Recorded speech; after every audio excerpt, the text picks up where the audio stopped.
Good evening. My name is Ingrid Saunders Jones, and I'm the National Chair of the National Council of Negro Women, and I want to welcome you to this evening's webinar. We will start in just a few minutes. We have over 100 people on right now, and in just a few minutes, Mr. William McFarland with clarification and mediation will come on and give us some tips on how to get the most out of tonight's webcast. Thank you again for joining us. Well, I want to welcome you again. We have well over 140 participants on the webinar, and I thought I'd just take a minute to go over the mission of the National Council of Negro Women, which is to lead, advocate for, and empower women of African descent, their families, and their communities. We accomplish our mission as against four pillars. The first being education, with an emphasis on STEM education for girls. The second is health, the disparities in our communities, with a focus on HIV/AIDS and how it impacts our communities. The third is entrepreneurship and financial literacy. And many of you, I hope, have participated in some of our previous webinars around those issues. And our fourth pillar is public policy and civic engagement. And that brings us to tonight, because tonight's webcast is a part of our public policy priority. In the United States, as we all know, citizens create public policy with their votes. And the origin of this webinar came because of two personal experiences I had. The first was when the last time I went to vote for Barack Obama, as it turned out. I went to my polling place, and I had gotten a notice about 6 weeks before where my polling place was, and it was the same place I'd been going year after year after year. And I went to the polling place, an elementary school, and the school was under total renovation. It is a place where people walked to vote or got off the bus to vote. And it was under total renovation, closed, and no sign to tell us where to go. So I did my own research because I had time and I had a car, and I found my polling place and I cast my vote. Now, the second instance happened just a little while ago, early voting here in the state of Georgia. And I went to the place where I have early voted ever since we've had early voting. And I walked in, and there was no early voting. So I went in to talk to the people in the library where we vote. And for those in the Atlanta area, that's on Campbellton Road, where people can walk and take the bus to vote. And the people in the library said we were expecting that this would be a voting precinct also, but it is not. It took them 10 minutes to find the voting precincts and give me a Xerox copy, and I had to drive 10 miles to the closest place to vote. Now, again, I had the time and I had transportation. The two little ladies behind me probably were my age, but I asked them if they needed a ride. They said that they would go and see if Junior had enough time to take them over to Adams Community Center. So I really started thinking after that first experience that we need to focus on, who is making the decisions about where we vote, how we vote, and all of that within the context of our concern about voter suppression. And then one other thing happened within the last 2 weeks. I was watching Jeopardy, which I watch all the time, and it is the championship season on Jeopardy. And they asked three of the smartest people in the world, how many representatives are there in the House of Representatives in the Congress of the United States? And nobody knew the answer. So here we are wrapping all of those concerns up and bringing them to a webinar that will really serve as the beginning of our connection to empower civic engagement and empowering people to take responsibility again for the public policy that impacts our lives so much. So with that said, I am going to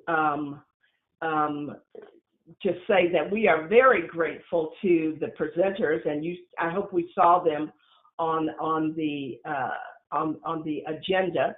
We have Marcia Fudge, the Honorable Marcia Fudge, who is going to join us. Attorney Celeste McCaw. She is a Comcast NCNW Telecommunications Fellow, and she was tasked with developing the curriculum for not just this webinar, but what will be on our website. We have Kristen Clark, President and Executive Director of the Lawyers Committee for Civil Rights. Helen Butler, from whom you'll hear, Executive Director, Georgia Coalition for the People's Agenda, and our own attorney, Janice Mathis, NCNW's Executive Director. Now, that's a heavy-duty crowd, and I think that we'll learn a lot from them. And so I'm going to proceed on with the introduction of our next presenter, the Honorable Marcia Fudge, the state of Ohio's 11th Congressional District Representative in the United States House of Representatives.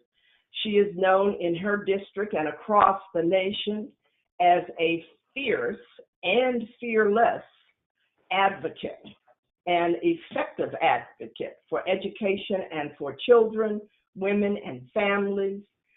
She is committed to public service and brings a hard-working, problem-solving style to that.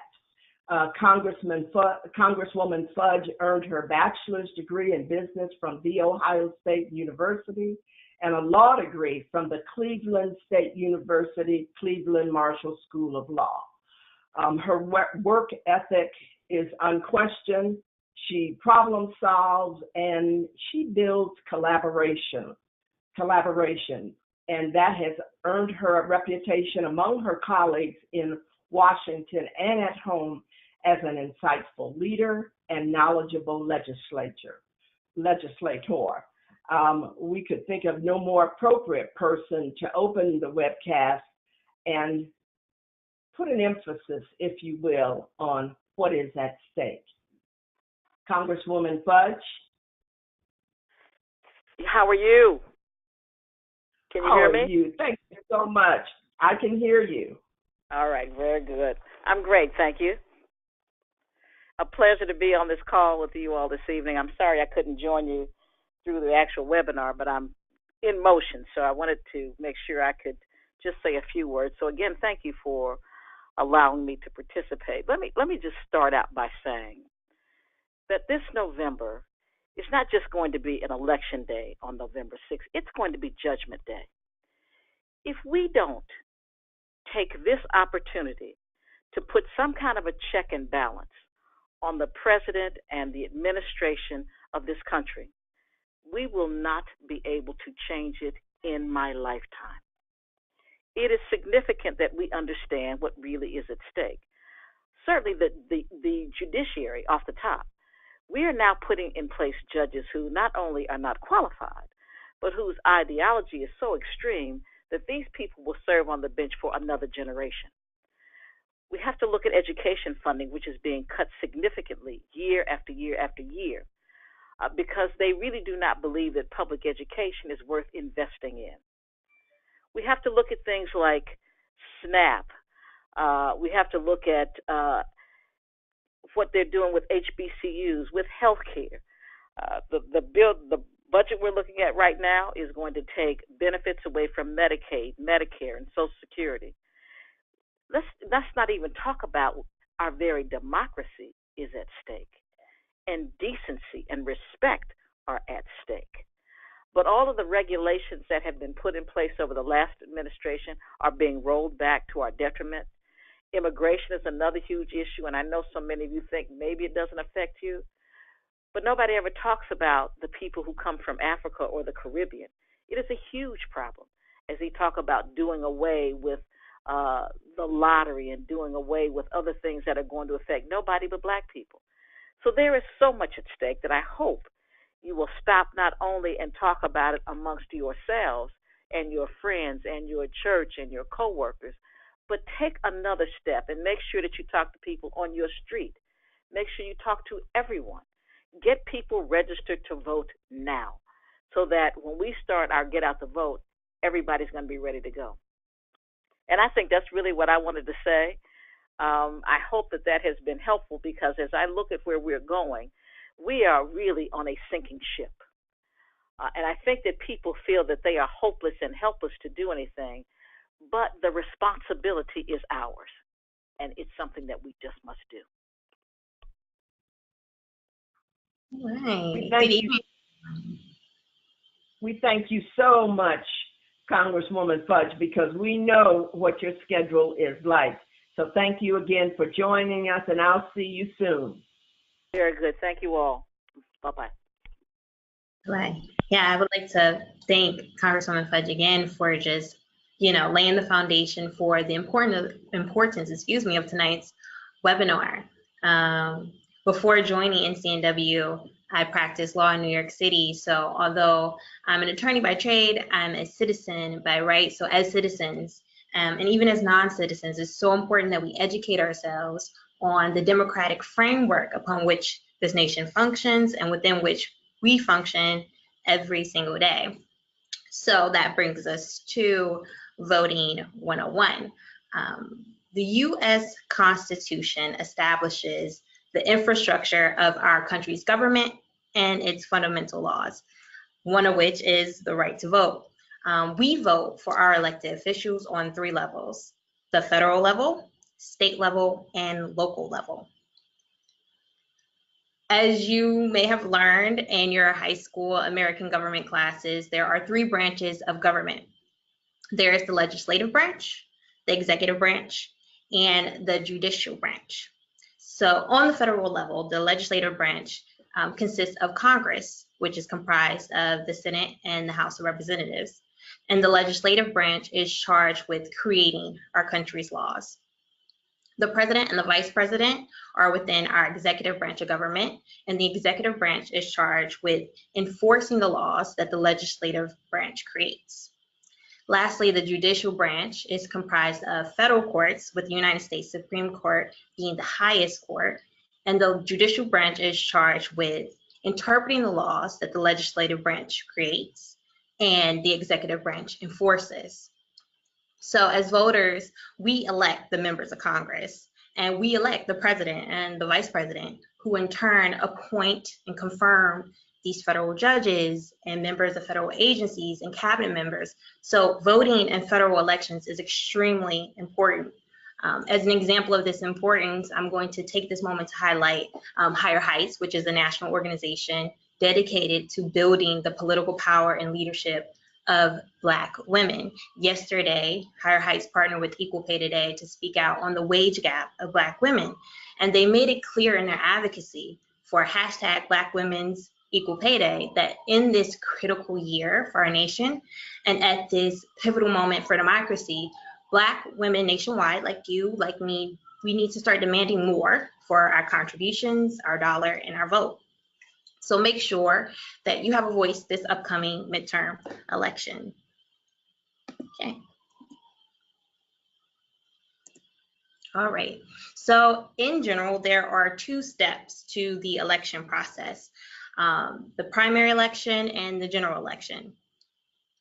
A primary election is a nominating election. So winning the party's nomination is the first step in the election process.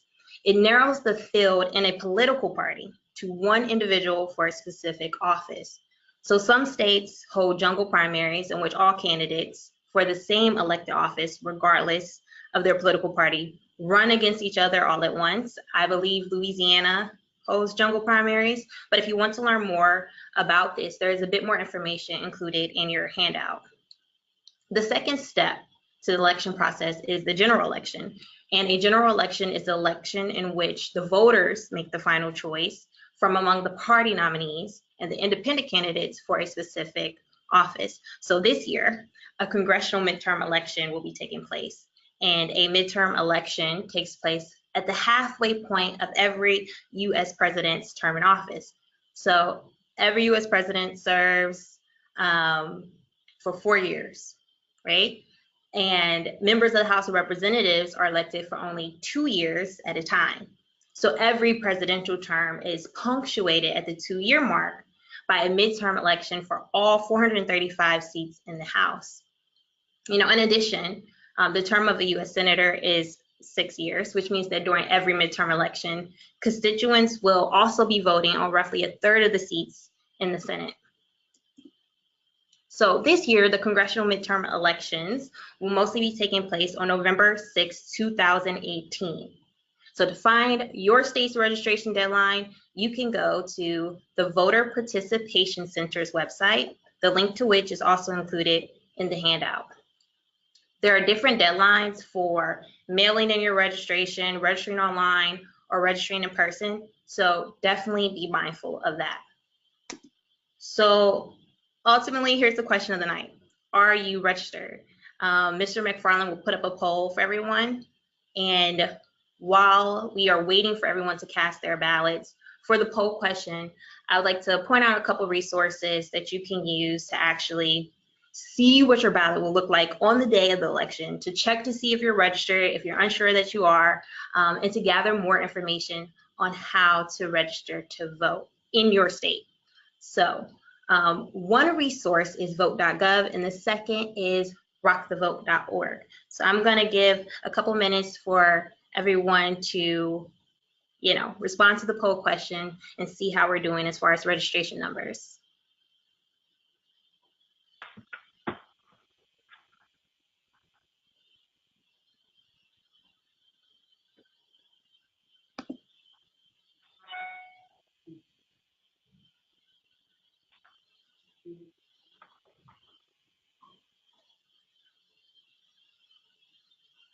We'll go ahead and close the poll in just a few seconds. We've got about 90% of the people voting. So let's go ahead and close the poll and share the results. And as suspected, 100% of the people who voted, 85% of the people on the call are registered voters. You know what? Wonderful. That is wonderful. Mr. McFarland definitely did tell me that this poll may not be necessary because all of you guys would already be prepared. But those resources that I mentioned, if you have a family member or a friend who has questions about voting, you should definitely pass along the information. And kudos to everyone who's already registered. That's pretty exciting. So now I am going to turn the mic over to Ms. Kristen Clark. Kristen is the President and Executive Director of the Lawyers Committee for Civil Rights Under Law, one of the country's most important national civil rights organization. Kristen formerly served as the head of the Civil Rights Bureau for New York State Attorney General Eric Schneiderman, where she led broad civil rights enforcement on matters including criminal justice issues, education and housing discrimination, barriers to reentry, voting rights, immigrants' rights, gender inequality, disability rights, reproductive access, and LGBT issues. After receiving her undergrad degree from Harvard University and her law degree from Columbia Law School, Ms. Clark spent several years at the NAACP Legal Defense and Educational Fund, Incorporated, and she worked at the U.S. Department of Justice in the Civil Rights Division. She has written numerous articles and books, including Barack Obama and African American Empowerment, The Rise of Black America's New Leadership. Among numerous other accolades, Kristen Clark is the recipient of the New York Law Journal's 2015 Rising Stars. So thank you so much, Kristen, for joining us.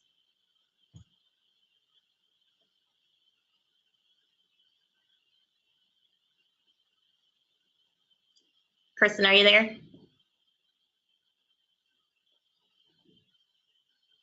Let's see. You want to make sure you aren't muted, Kristen.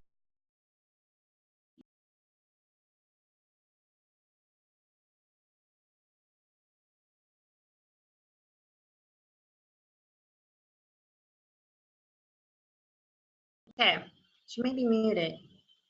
So while she's muted, I think we should, come back to her as far as the Voting Rights Act portion of the webinar. And our own Ms. Mathis will introduce Ms. Helen Butler. And Kristen, when you get on at any time, just give us a holler.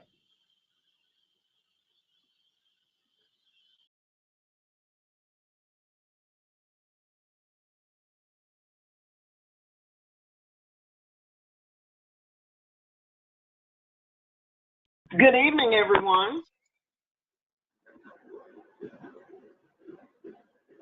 This is Janice Mathis. And first, I'd like to say to Celeste, who helped to organize our presentation tonight, she really did the majority of the work on it. Thank you very much. It is amazing. Celeste is a young lawyer, but she's a very good lawyer. She's been a tremendous asset already to us here at NCNW. Thank you so much. Thank you. I can't think of anything that gives me much more pleasure than introducing my friend Helen Butler. We go a good ways back. I don't want to focus so much on her educational activities and career milestones. I want to tell you a little bit about what kind of person Helen Butler is. She took a small, not well-known nonprofit organization and through sheer determination and conviction has turned it into a force to be reckoned with, not only in Atlanta, but in Georgia and across the country. That's why I'm so pleased that she can join us. We know her in Georgia as Miss Voter Registration. Anything you need to know about registration processes, procedures, rules, when does the Board of Elections meet, what are they working on? I just call Helen. And so when I wanted to delve a little deeper into the purpose and the power of state and local boards of election, I couldn't think of anybody any better. Helen has taken the Georgia Coalition for the People's Agenda from a noon lunchtime meeting on Tuesday to a regional force that people look to across the region and now across the country to make sure we understand what our rights are, what to do if they're not being fully recognized, and how to maximize the opportunity of citizenship. Helen, thank you for joining us tonight. I look forward to your remarks. Well, thank you, Janice, and good afternoon or good evening to everyone, and to Ingrid, thank you all for having me as a part of this.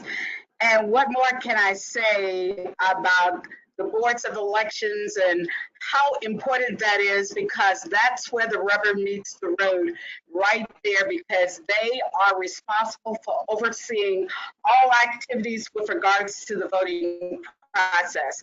Now, most states have also an elected or appointed official that is really responsible for administering and implementing the rules and regulations, but they also work in tandem with the state boards of elections. And these boards of elections also are either appointed or elected, and they may have terms of 2 to 4 years.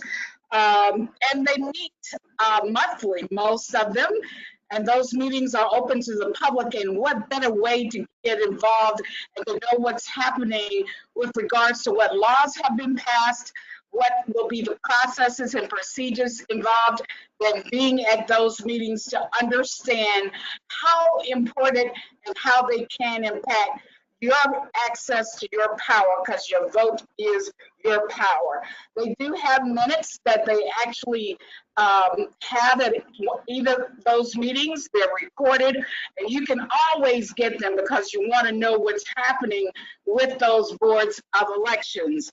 Now, they typically work on, as I said, making sure that the laws that the legislature have codified, they actually administer the policy, the rules and procedures that will go with that. They certify what kinds of equipment can be used. They also listen to investigations and make determinations if there are problems that they found, violations with election laws or with ethics and lobbying laws. They also investigate fraud and irregularities. But they also, as I said, are really there to oversee that entire process.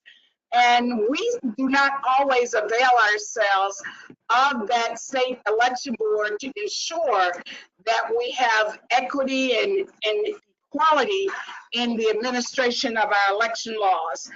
And because in the United States, our election administration systems are decentralized, we find that the most important part of that election system is your local county boards of elections. And those are responsible for making sure that all citizens are eligible, that they become registered, that you have accessible precinct locations, that you have equality and uniform procedures that people follow when they go to vote. Now, I can tell you, if you've ever encountered an Ingrid, I do apologize because I'm a member of the Board of Elections, that you had to go through those barriers that are put in place. And really, your county boards of elections are the ones that should be ensuring that you have ease of access, that there is no problem for you when you go vote. But you had to encounter that problem. And a lot of counties and states have enacted barriers to voting, like ID laws, like moving precinct locations. But it is we as citizens that can hold them accountable by making sure that we participate in those boards of election meetings. As I said, the county boards of elections are the ones that really do the work. They have basic autonomy to administer the elections, to implement those processes, but they are there to ensure that you get to exercise your right to vote. And we want to make sure that you do that.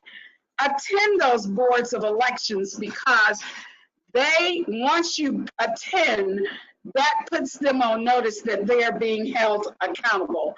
And the only way that we can hold them accountable is being participants in that process. The county boards of elections have different makeup structures. Some are probate judges, some are clerks of court, but a lot of them are boards of elections that are appointed or elected. So we need to make sure that we participate, not only by just attending members, that we become members of those boards of elections. And therefore, we can really have a voice in ensuring that all voters have equal access, that there is equitable distribution of resources, that one precinct can't have more voting machines while another doesn't have that. So it behooves us to really become involved in not only our state boards of elections, but also our county and our municipal boards of elections. And they really should represent the makeup of the states in which we function. And I can tell you for Georgia's, it does not represent the population groups of Georgia. In fact, it's all white males. So it behooves us to make sure that we hold our elected officials accountable, but also that we become engaged as a part of our county boards of elections. And I'll be happy to answer any questions you might have about that state or county or municipal board of elections. Thank you for having me tonight, Janice, and it's really good to be with all of you sisters.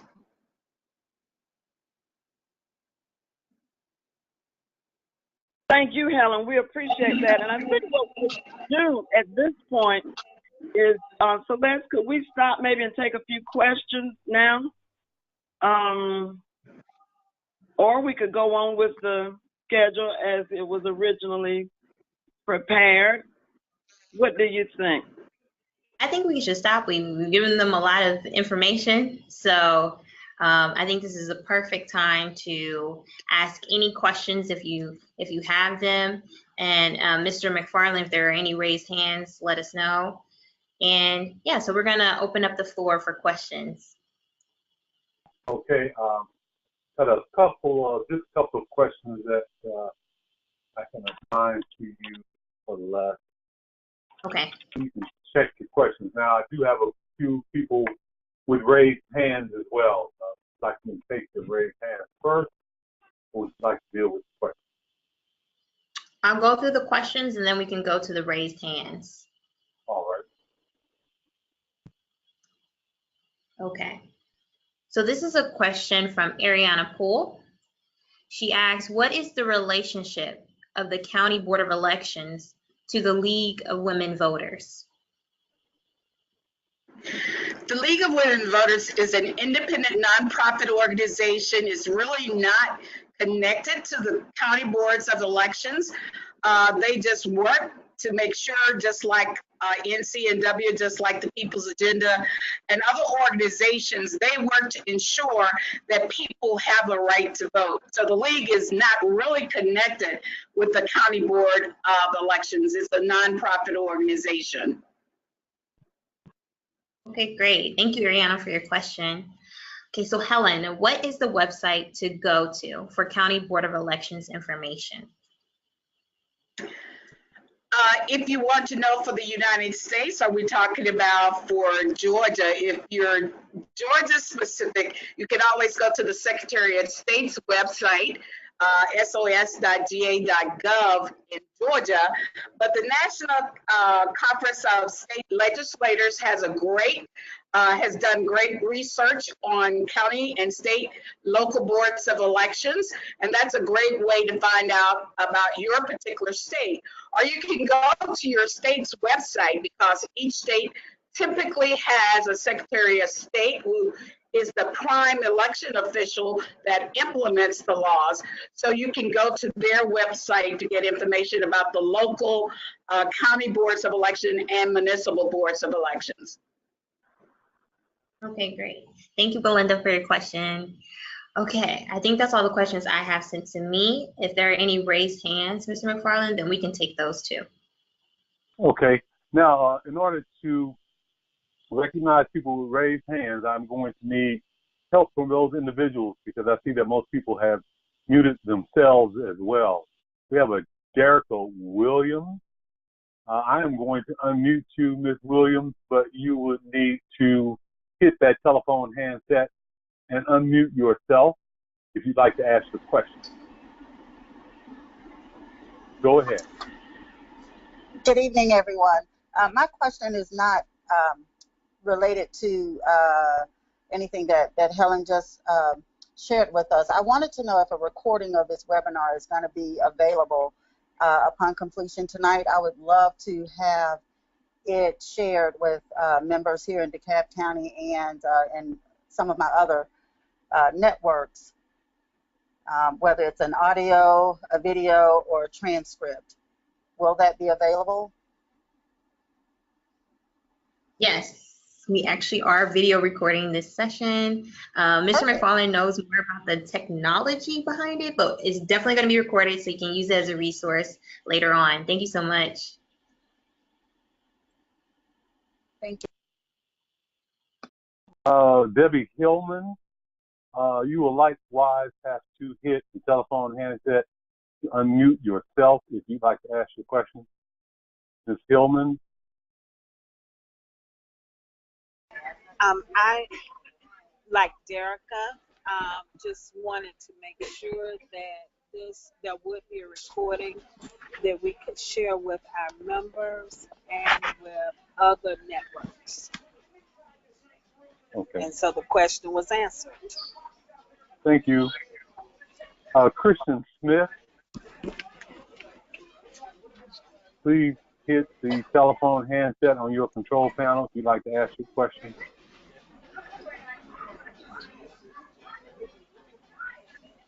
Ms. Smith?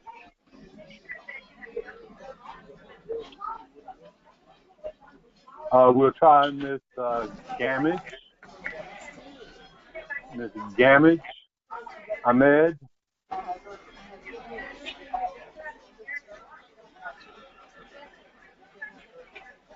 All right. How about Ms. Poole?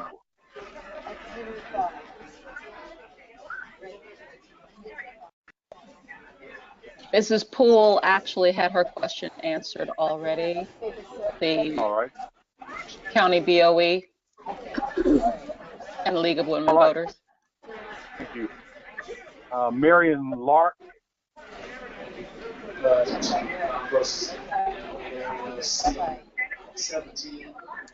Passengers traveling platform 417. I want to volunteer. Clark. Flight 417 service to San Antonio, then San Diego, and 9 o'clock. All right. We'll try one more.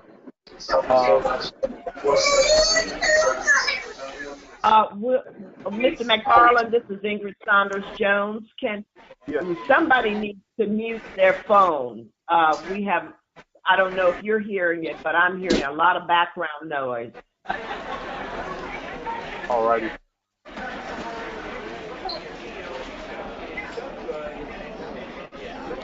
And this may be one of our presenters. Let's all make sure that we are muted if we're not talking.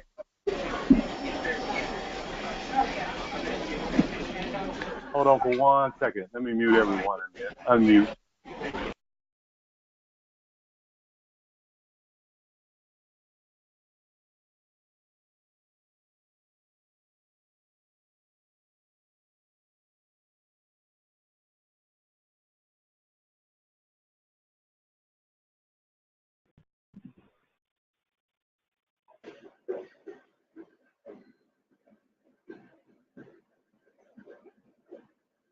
Okay, Celeste, you may want to unmute yourself. I don't have any more questions that I can get raised by, that I can ask with raised hands.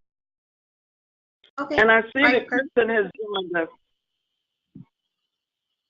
Yes. Well, I think you're muted. Kristen, can you hear us? It appears that your phone is muted. Maybe we can work on that a little bit.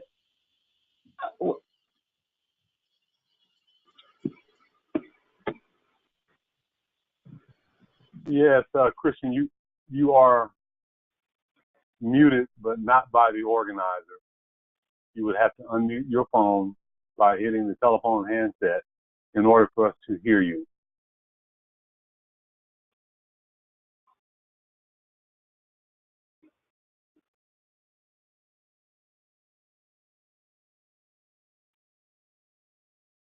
William, where is the handset? On your computer screen, on that control panel to the left, there's a tab with an orange arrow at the top and a telephone handset directly under the orange arrow. Can you please tap the icon with the telephone handset?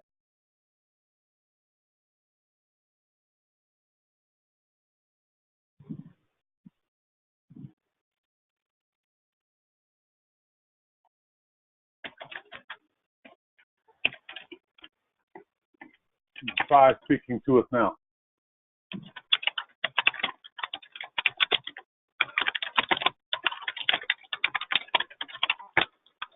I believe we can hear you typing. You may want to try to talk.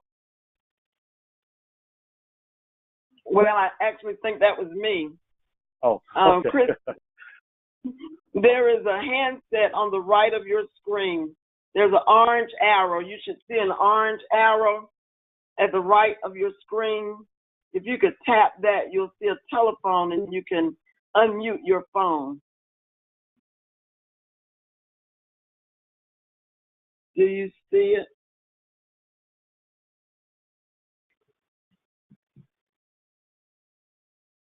Okay, well, I think what we better do then is go ahead with some more of the presentation, and we can come back to Kristen. We certainly want to hear from you, Kristen, about Are you able to hear me now?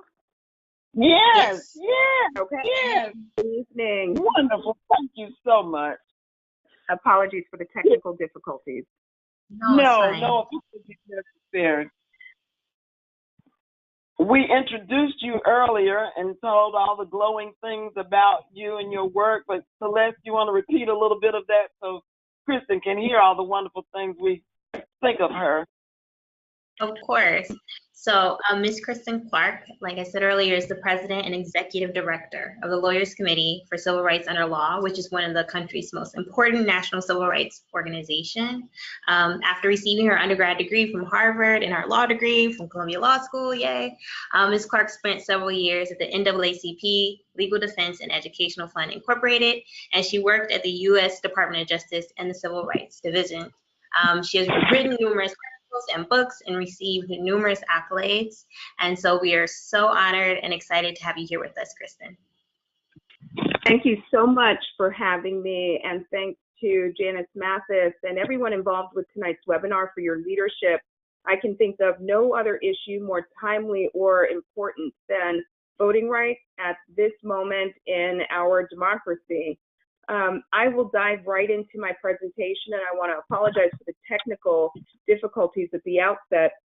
I was asked to join this evening to talk about the Supreme Court's devastating ruling in Shelby County, Alabama versus Holder, and its impact on where we find ourselves in the country today in 2018.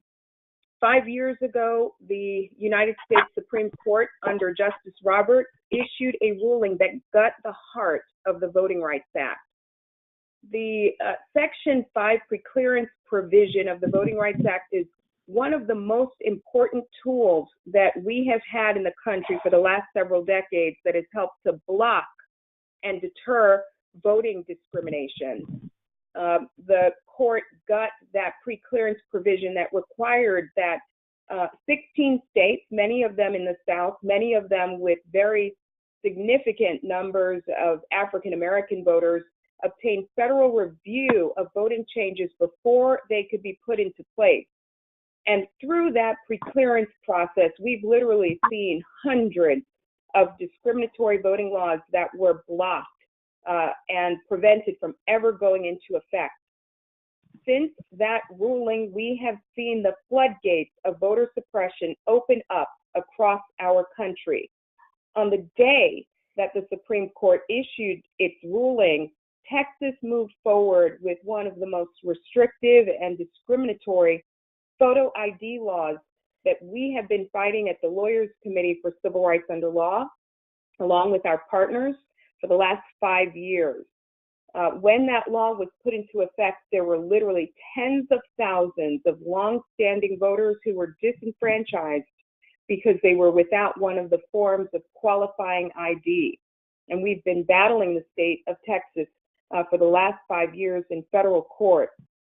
Over the life of that case, we've seen the state take steps to modify the law. There's now an affidavit provision that allows people without ID to nonetheless be able to vote if they sign an affidavit swearing and attesting to the fact that they are without ID. But nonetheless, this has presented challenges for African Americans, Latino, elderly, and student voters in the state of Texas.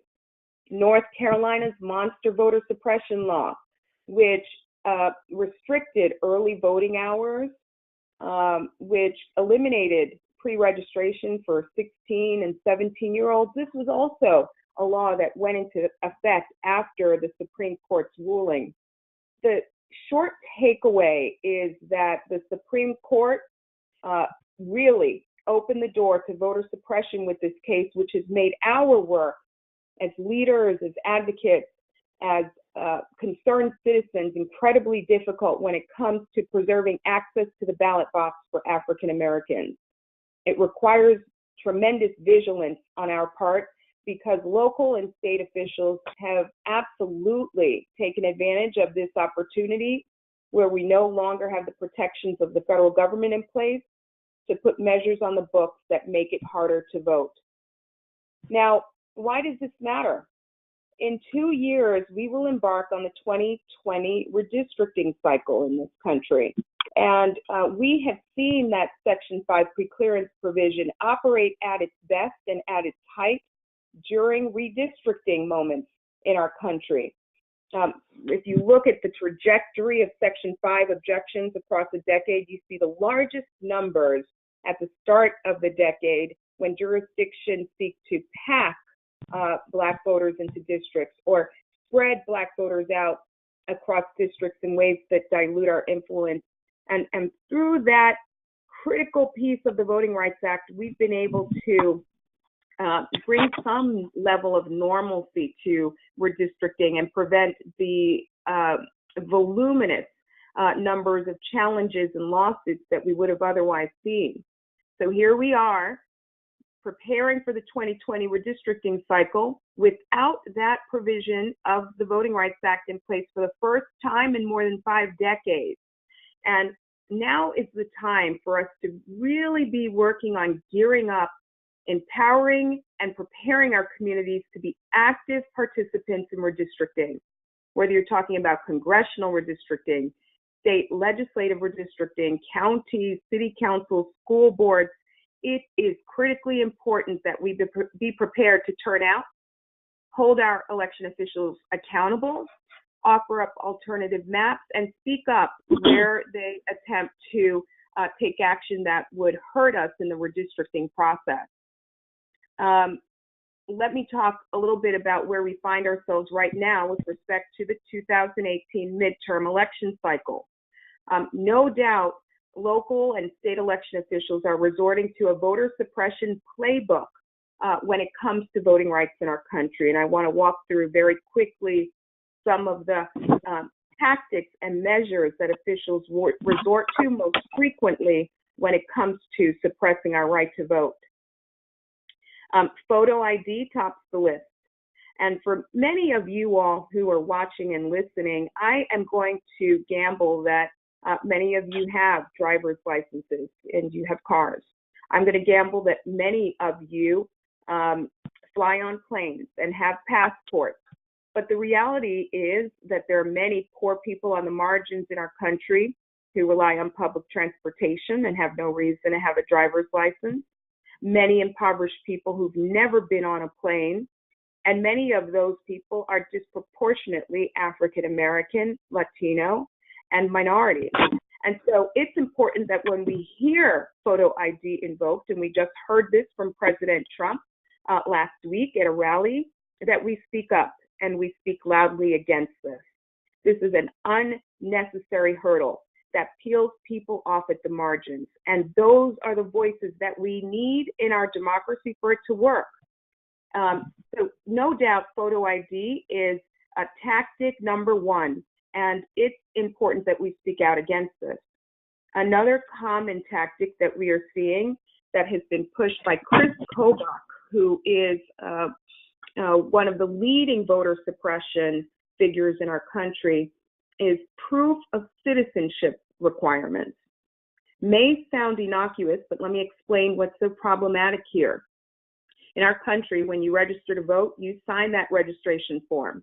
Outside a church or at a county fair, you put your name, your address, you check off that you're a citizen, you write in your address, and then you sign under penalty of perjury that all that information is accurate.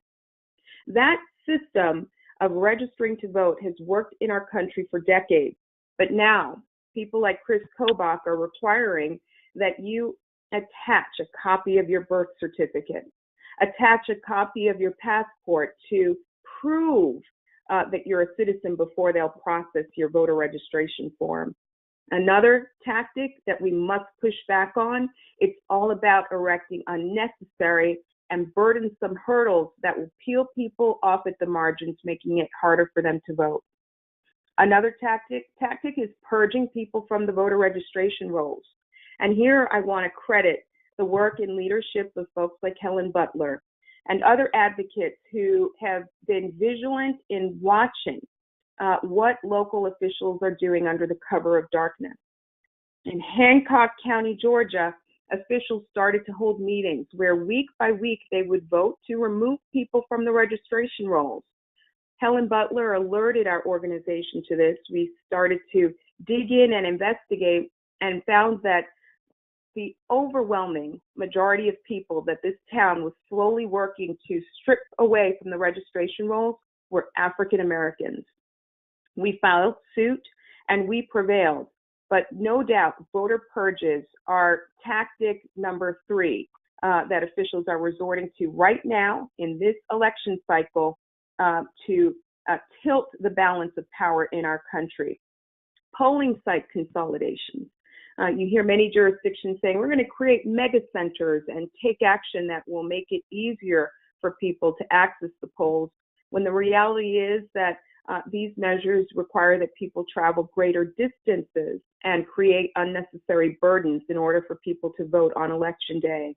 Where you hear talk of new, exciting innovations and mega centers, it's really important that we push back, require that officials demonstrate that poor people in particular will still be able to access these sites, and that if we're taking away localized polling sites that have been in place for decades, that we do so knowing that we are not going to make it harder, if not impossible, for people to vote. I'm excited by a lot of the energy and excitement that we are seeing right now in 2018. The Women's March has made voting a centerpiece of their work and efforts. The March for Our Lives are now engaging on a bus tour where they're working to register young people and folks who have just graduated from high school. This is exciting, but it also means that we need to make sure that these new voters have a resource to turn to so that they can verify their voter registration, and a resource to turn to so that they can report problems if and when they encounter them. At the Lawyers Committee for Civil Rights Under Law, we lead the Election Protection Coalition. Election protection is the nation's largest nonpartisan voter protection program. It's anchored by a hotline, 866 Our Vote, and includes a partnership with local and state organizations, including Helen Butler's and the National Council of Negro Women and many others. And these organizations work in collaboration with us to make sure that when problems happen at a local level, that we're surfacing them, that we're troubleshooting them and resolving them immediately. Yesterday, we operated our election protection program in the several states that held elections across our country. And election protection is on the front line fighting back and addressing many of the problems that people encounter. I will tell you, last night, as we prepared to wrap up our efforts, we received alarming reports in Michigan, where polling sites in one county literally ran out of ballots. Local officials weren't prepared for the high levels of turnout in parts of Michigan yesterday. These are the kinds of problems and challenges that arise every day in elections in our country, and will be problems we encounter throughout the midterm election cycle.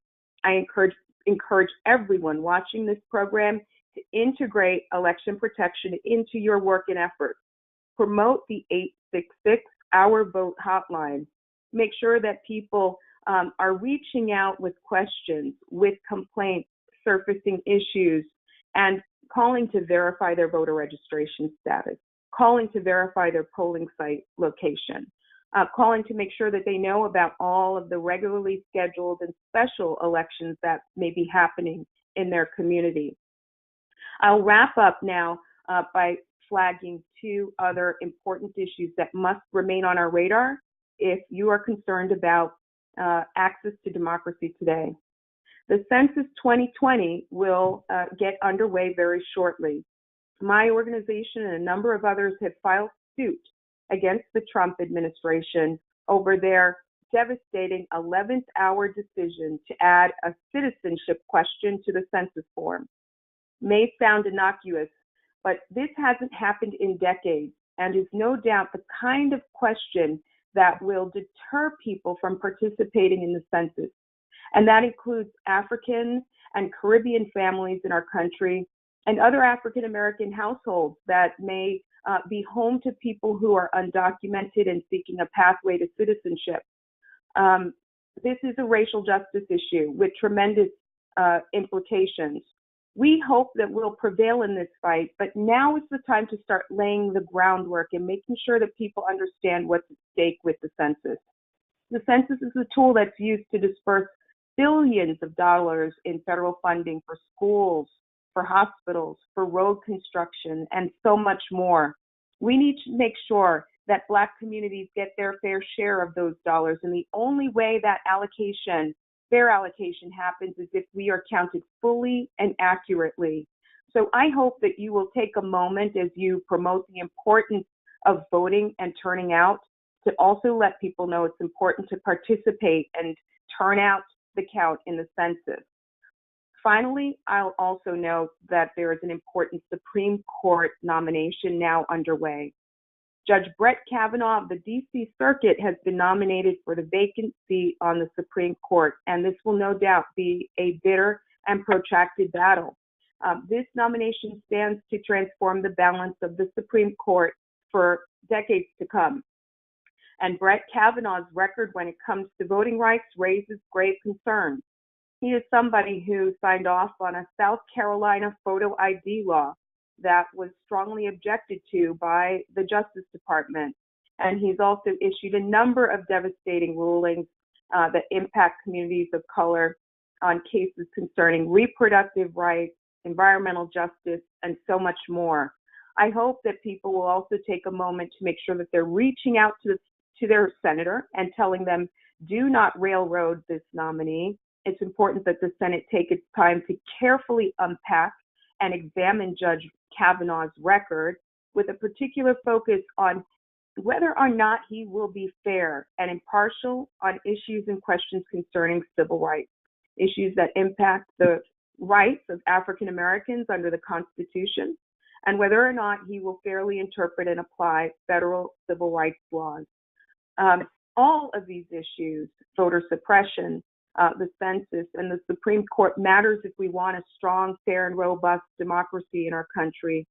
I'll stop there and thank you, Janice Mathis, for having me today. Well, I want to thank you, Kristen, not just for being with us this evening, but for the work that you do each and every day. I know how you travel to the far corners of the nation to make sure that our rights are protected and vindicated. I have some idea how much time you spend in Texas. And actually, you were modest. You didn't say that you were able to prevail on some of the issues in Texas, and things would be much worse if it weren't for your work. We love you. We admire you. We appreciate you. We've had some of the most foremost experts on voting rights, Black women, right here on this call: Helen Butler, Kristen Clark, Marsha Fudge, Sherilyn Ifill made a commercial for us. My heart is full of gratitude because I know one thing. There may be those who want to staunch democracy, but I also know Black women. And I know that just like 70% of you voted in 2016 because you wanted to see a certain president get a second term, you're not going to let anybody step on your rights now. So I want to thank you, Kristen. Thank all of our presenters. Celeste, you're just amazing. Helen, you know I love you. But I got to say a word about my chairman. This was her brainchild. I wrote up a little paper. She said, I want to see this as a webinar.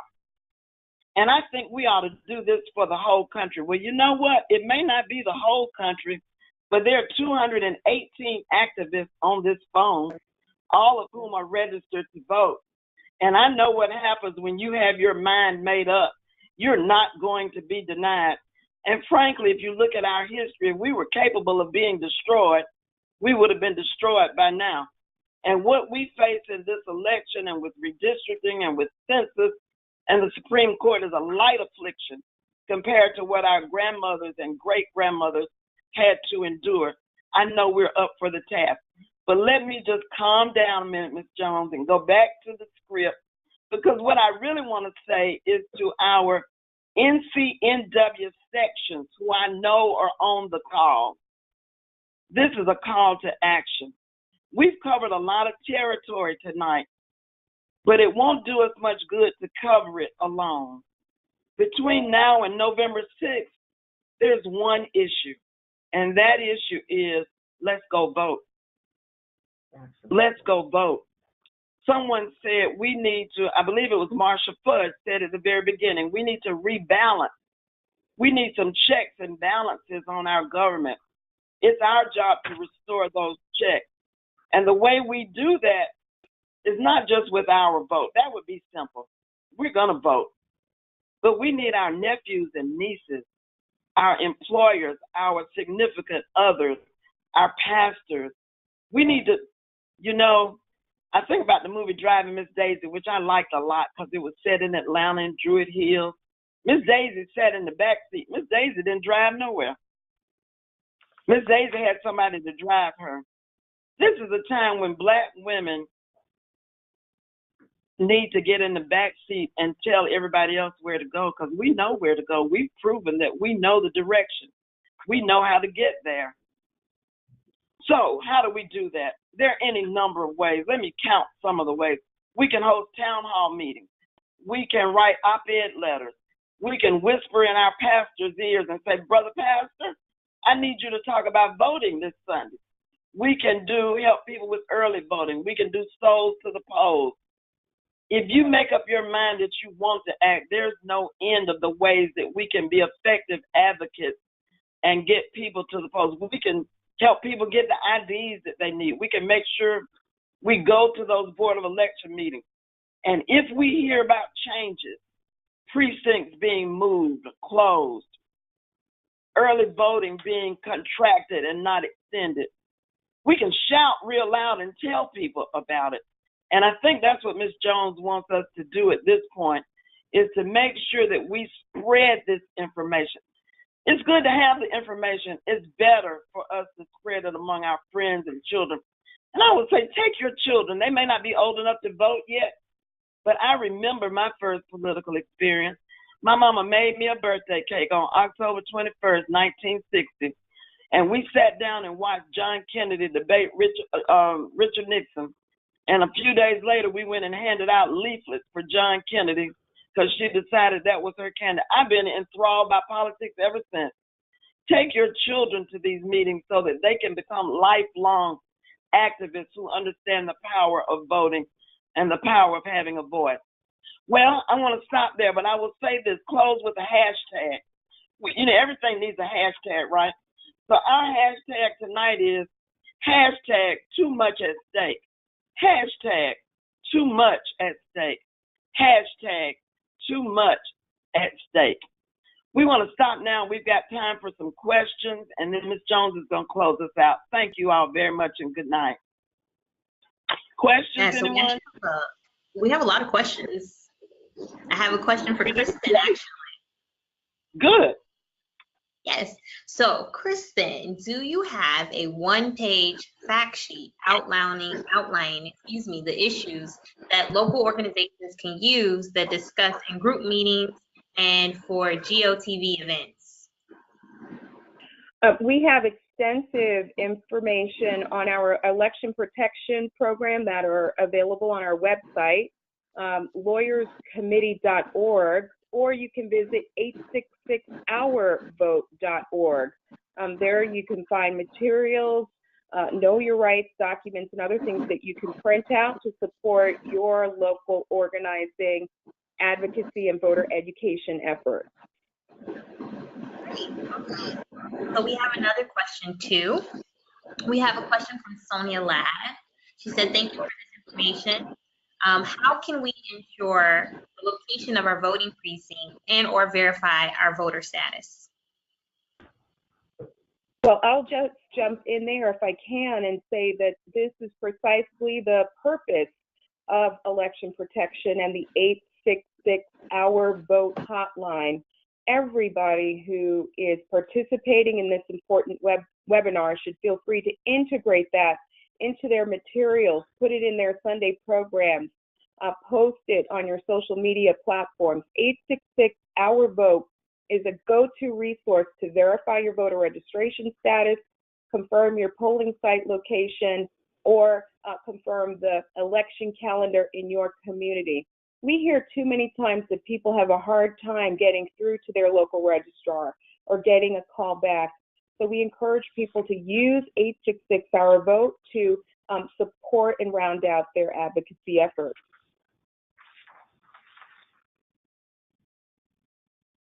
All right, awesome.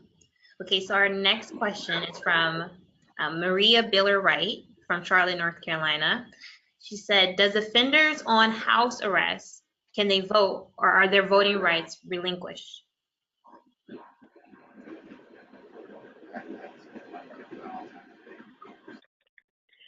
This is an important question, and many may know that there are a few states that restrict the right to vote if you have a felony conviction, and it actually varies state by state.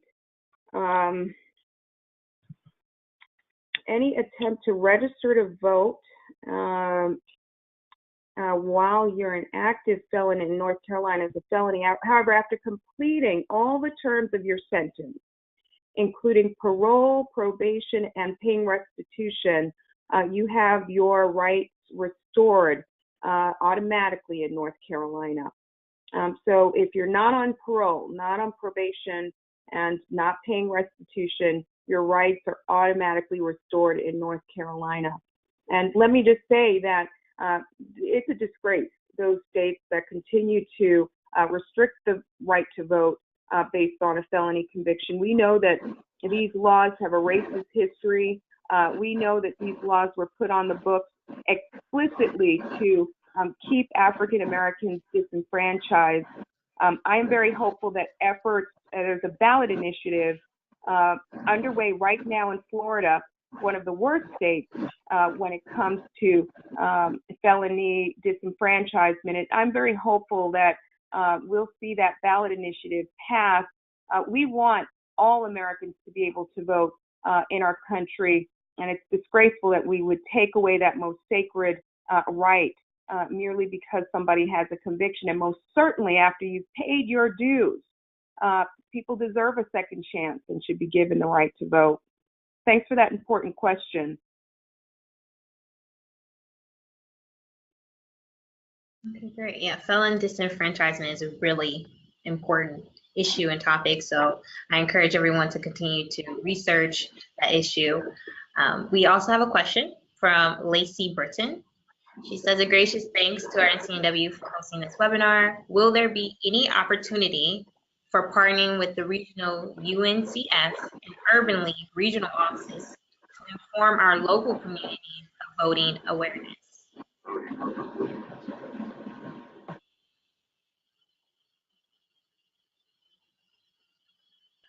So this is Kristen. I'll just briefly say that the National Urban League is a proud partner of our election protection effort.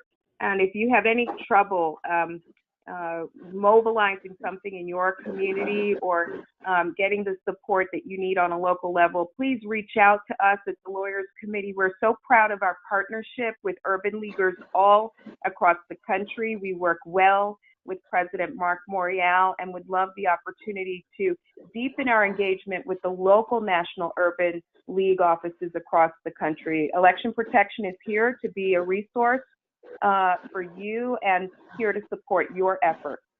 Great. Thank you, Kristen, for answering that question. So we have one more question that kind of has two parts. It's really interesting. So the first part is it advisable to set up technology devices in adult care facilities and churches in our community offering to check voter status for those without access to the online site?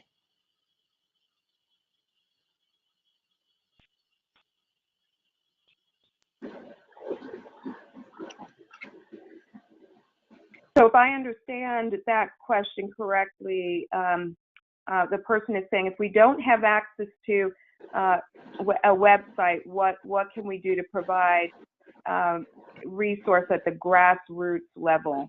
And at the Lawyers Committee for Civil Rights and Law, we would be really pleased to partner and work with you to figure out how we get information out in the best way possible for your community. So reach out to us at 866-OUR-VOTE, or feel free to email us at the Lawyers Committee so that we can partner with you. I'm so glad and proud to hear that people are thinking about how to reach down at the grassroots level on these issues. Okay, and I think this is the last question, which is kind of like the second part to this question. How do you remain nonpartisan and verify citizens' eligibility, to vote?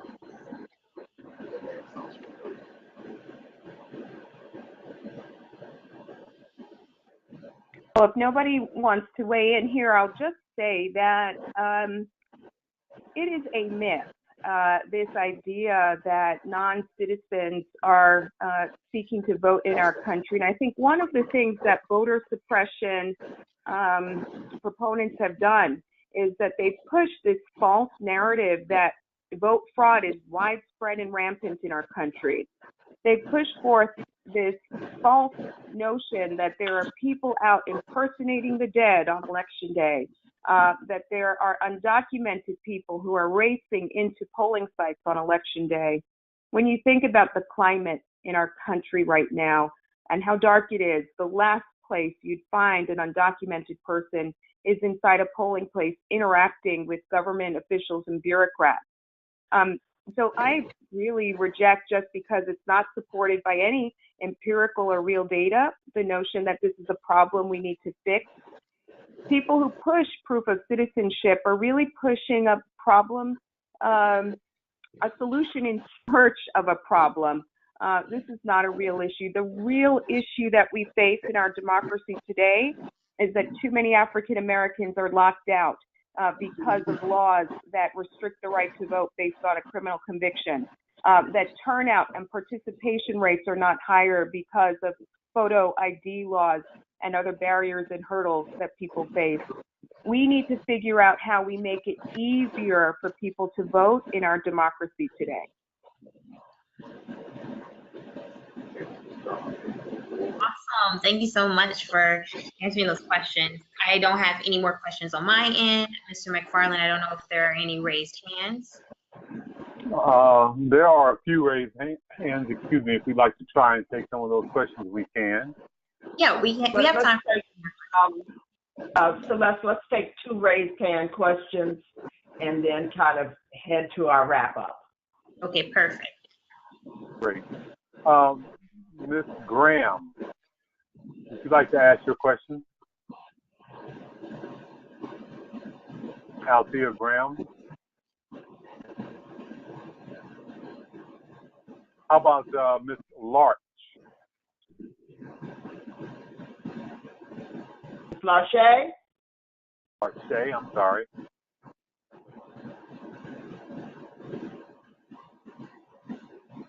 Well, how about Ms. Muse? Cynthia Muse.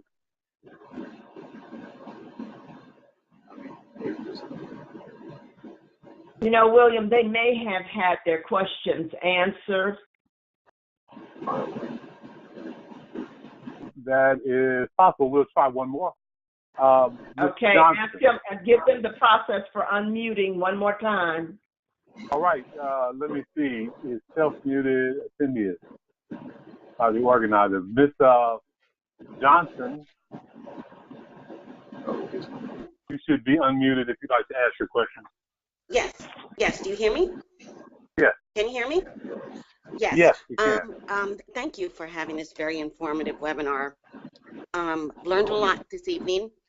But my question is, I live in Virginia, and I have 2 relatives that are coming to live with me. They are over 20, and they're going to college here. Now, they're registered in their states, but they will be here during the 2018 election.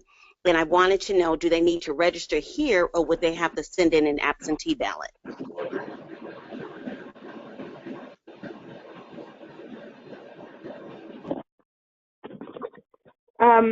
So in the state of Virginia, a college student registers to vote the same as any other applicant. And this is from the Virginia Department of Elections. So if they deem themselves a resident of Virginia, where they are attending school and where they are living in a dormitory or otherwise, they have the right to vote. A dormitory or college address is an acceptable residential address when it comes to registering to vote and does not disqualify you from voting. Excellent. Very good. Okay. Very good. I want to make sure they are registered here and they're able to vote. So very good. Okay. Well, thank you. Thank you for your question. So I'm going to hand it over to Ms. Jones to give our closing remarks. Well, I am very excited. I want to harness that excitement by first thanking our presenters. So Congresswoman Fudge, I will thank her when I see her this weekend. Helen Butler and Kristen Clark, will not be the last time you work with NCNW, that is for sure. I also want to thank Janice Mathis, of course, who is the executive director, who laid out a charge, and I'm going to come back to that. But Celeste McCall, we thank you for taking a concept and an instruction and just blowing it out.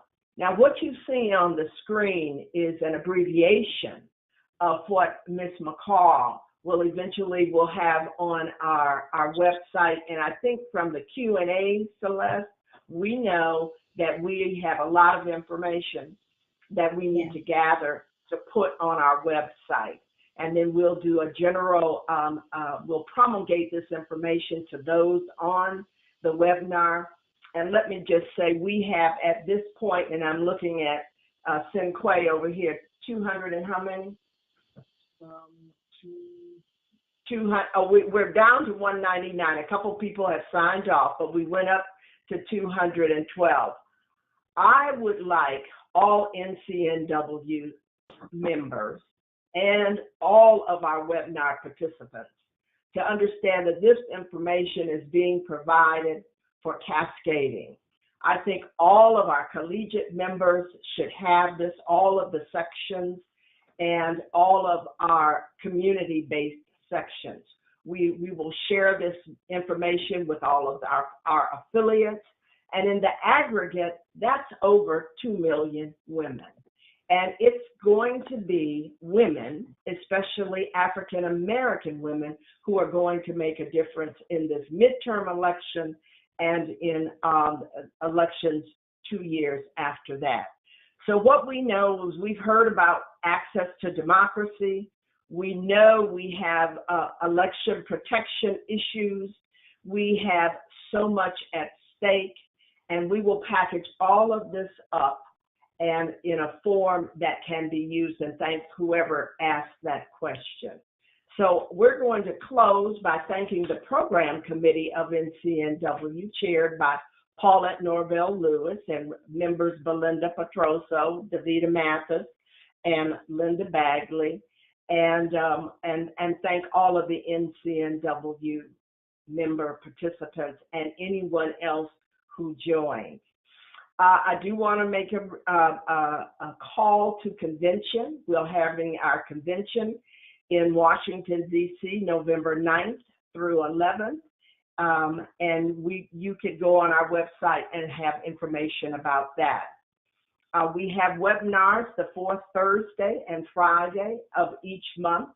We focus on financial literacy and entrepreneurship on Thursday and millennial entrepreneurship on Fridays. We love you all. If I could kiss you, Helen Butler, Kristen Clark, I would, and I will the next time I see you. Janice Mathis, I'll see you on Friday, and Celeste McCall. Thank you all for joining us, and we look forward to seeing you on our next webinar. Give yourselves a round of applause.